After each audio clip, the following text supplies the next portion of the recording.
تیاری کرو، جیسے حج پر جانے سے پہلے معافیاں مانگتے ہو، رمضان سے پہلے بھی ایک دوسرے سے معافی مانگو، ایک دوسرے کو معاف کرو، ایک دوسرے کو درگزر کرو، خود جا کے معافی مانگ لو، اللہ آپ کا مقام اونچا کر دے گا، مرتبہ اونچا کی سب سے بڑی تیاری کیا ہے کہ اپنے دلوں کو صاف کر لو پہلے سے،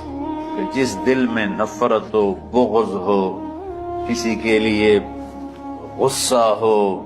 کسی کے لیے کیا کیا جذبے ہوں، دل صاف کرنا۔ رمضان کی شعبان بھی ہے، اور اس رات کو میرے نبی کی صبح کو روزہ رکھتے تھے،